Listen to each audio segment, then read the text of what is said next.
Hello everyone, आप सभी का स्वागत है आपके अपने यूट्यूब चैनल तैयारी सक्सेस की में। दोस्तों, इस वीडियो में आज history honours second semester promote student और ओल्ड कोर्स का सिलेबस से दोस्तों आज इम्पोर्टेंट क्वेश्चन को कवर करेंगे। दोस्तों, आज का जो इम्पोर्टेंट क्वेश्चन रहेगा वो रहेगा हर्षवर्धन की उपलब्धियों का वर्णन करें। दोस्तों, ये सवाल आप लोगों के लिए मोस्ट इम्पोर्टेंट रहेगा। स्टार मार्क लगा लीजिए, ये सवाल आपको एकदम देखने को मिलेगा। आपको क्या करना है दोस्तों, आप लोग पूरा वीडियो को आपको ध्यान से देखना है और समझते हुए चलना है। बाकी आप लोग नोट डाउन कर लीजिएगा, और अगर नोट डाउन नहीं करते हैं तो आप लोग टेलीग्राम ग्रुप ज्वाइन कर लीजिएगा। पीडीएफ मैं वहाँ पर सेंड कर दूँगा, वहाँ से आप लोग पीडीएफ ले सकते हैं। तो सवाल रहेगा हर्षवर्धन के उपलब्धियों का वर्णन करें। दोस्तों, ये सवाल मैंने शॉर्ट टाइप में लिया हूँ क्योंकि ये सवाल आप लोगों के टाइम में ही लॉन्ग टाइप में आया था, तो बहुत ज़्यादा चांसेस है कि ये शॉर्ट टाइम में दे। तो आप लोग ध्यान से सुनिएगा। हर्षवर्धन, जिनके बारे में हम लोग आज चर्चा करेंगे, ठीक है, जो 7वीं शताब्दी के एक प्रमुख भारतीय सम्राट थे। यानी हर्षवर्धन कौन थे? एक भारत के प्रमुख सम्राट थे। भारतीय इतिहास के एक महत्वपूर्ण और प्रभावशाली शासक के रूप में जाना जाता है। किनको? हर्षवर्धन को। इनका शासनकाल लगभग 606 से लेकर के 647 था। हर्षवर्धन की उपलब्धियों ने न केवल उनकी प्रशासनिक कौशल को दिखता है, बल्कि उन्होंने संस्कृति, धार्मिक और सामाजिक जीवन में भी महत्वपूर्ण योगदान दिया। दोस्तों, हम लोग जो हर्षवर्धन के बारे में आज चर्चा कर रहे हैं, उनका पहला बात है कि उनका कार्यकाल कब से कब का था? 606 से लेकर के 647, ठीक है। उनको ना सिर्फ उनके प्रशासनिक व्यवस्था के हिसाब से हम लोग जानते हैं, अपितु उन्होंने बहुत सारे क्षेत्र में काम किया जिसमें संस्कृति, धर्म और सामाजिक जीवन में महत्वपूर्ण योगदान दिया, ठीक है ना। उनके साम्राज्य उत्तरी भारत में फैला था और उन्होंने हिंदू धर्म, बौद्ध धर्म, जैन धर्म के उत्थान के लिए भी कार्य किया। यानी ये जो हर्षवर्धन थे तो वो भी हिंदू ही, लेकिन हिंदू धर्म के साथ साथ उन्होंने बौद्ध धर्म और जैन धर्म को भी इक्वली मतलब बैलेंस रखा था, ठीक ना। चलिए आगे देखते हैं दोस्तों, एक एक करके टॉपिक करके उनके उपलब्धियों को देखेंगे। आप लोग ध्यान से समझिएगा, ठीक ना। साम्राज्य विस्तार और राजनीतिक एकता, ये टॉपिक रहेगा, ठीक ना। हर्षवर्धन ने भारतीय उपमहाद्वीप में कई राज्यों को जीतकर अपने साम्राज्य का विस्तार किया। उनके साम्राज्य में वर्तमान उत्तर प्रदेश, पंजाब, हरियाणा, बिहार, उत्तराखंड और मध्य प्रदेश के कई भाग शामिल थे। उनके शासन एक बड़े और शक्तिशाली राज्य था जिसने उस समय के भारत का एकता प्रदान किया। उनके साम्राज्य में शासन की व्यवस्था बहुत सुसंगठित था और उन्होंने प्रशासनिक कार्य के लिए सक्षम अधिकारियों का नियुक्ति किया। दोस्तों, पहला जो उनके प्रमुख उपलब्धि था उनका साम्राज्य का विस्तार। उनका जो साम्राज्य था वो भारत के उत्तर में फैला हुआ था, ठीक ना। और उसमें वर्तमान उत्तर प्रदेश, पंजाब, हरियाणा, बिहार, उत्तराखंड और मध्य प्रदेश के भी कई सारे इलाके आते हैं। दोस्तों, वो ना सिर्फ उन्होंने साम्राज्य का विस्तार किया, बल्कि उस पर उन्होंने एक बहुत ही अच्छे और सुचारू ढंग से शासन भी किया। इसका प्रमुख कारण क्या है कि उन्होंने जो अधिकारी को नियुक्त किया था, जो प्रशासन के लिए उनको जो हेल्प करते थे, वो बहुत ही मतलब गुणी व्यक्ति थे, ठीक ना। इसलिए उनका जो साम्राज्य था वो विशाल था और एकत्रित था और एकतामय था, ठीक ना। आगे देखते हैं। दूसरा है धार्मिक सहिष्णुता और समर्थन। हर्षवर्धन ने धार्मिक सहिष्णुता को बढ़ावा दिया। दोस्तों, धार्मिक सहिष्णुता का मतलब क्या होता है? सभी धर्म को इक्वल मानना, ठीक है।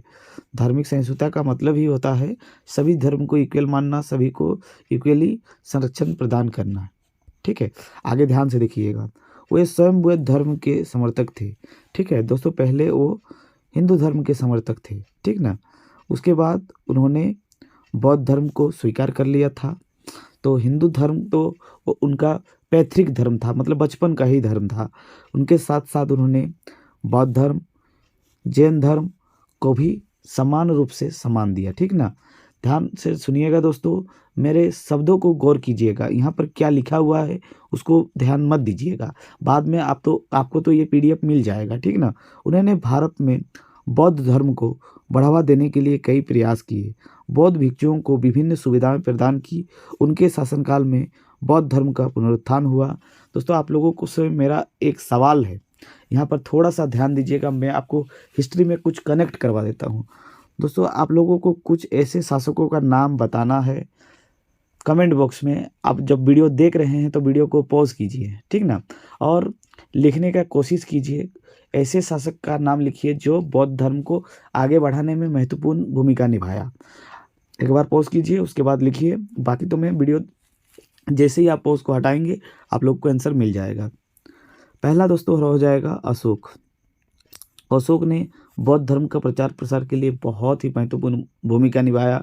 उसके बाद दोस्तों हो जाएगा कनिष्क, ठीक है। कनिष्क ने भी बौद्ध धर्म का प्रचार प्रसार किया, बौद्ध संगीति का आयोजन करवाया, ठीक ना। और दोस्तों एक है हर्षवर्धन। इन तीनों ने बौद्ध धर्म को आगे बढ़ाने के लिए बहुत बहुत कार्य किया, ठीक ना। तो यही 3 शासक था जो बौद्ध धर्म को आगे बढ़ाया। दोस्तों, मेरे आप लोगों से एक सवाल रहेगा, अगर आप लोग वीडियो को ध्यान से देख रहे हैं तो आप लोग बताइएगा कि बौद्ध धर्म के संस्थापक कौन थे। चलिए आगे चल। उन्होंने बौद्ध धर्म को बढ़ावा देने के लिए कई प्रयास किए और मतलब जो भी बौद्ध भिक्षु थे उनको बहुत सारे सुविधाएं प्रदान किए। लेकिन आप लोग जानते ही हैं कि जो बौद्ध भिक्षु होते हैं वो उतना सुविधा में नहीं रहते हैं। वो लोग चाहते ही हैं कि अपना शरीर को कष्ट दें और जितने भी मोह माया का जो साधन होते हैं उनको त्याग करें, ठीक ना। हर्षवर्धन ने धर्म नगरी काशी, वाराणसी और अन्य प्रमुख धार्मिक स्थल पर धार्मिक समारोहों का आयोजन कराया किया है, ठीक ना। तो चलिए आगे और देखते हैं। नेक्स्ट दोस्तों, उनके जो उपलब्धि था वो था कला एवं संस्कृति का प्रोत्साहन। हर्षवर्धन के शासनकाल में कला, साहित्य और संस्कृति का अत्यधिक विकास हुआ। उनके दरबार में कई प्रसिद्ध विद्वान हुए, कवि और साहित्यकार रहते थे। सबसे प्रसिद्ध नाम बाणभट्ट का था, जो हर्षवर्धन के दरबार के मुख्य कवि थे।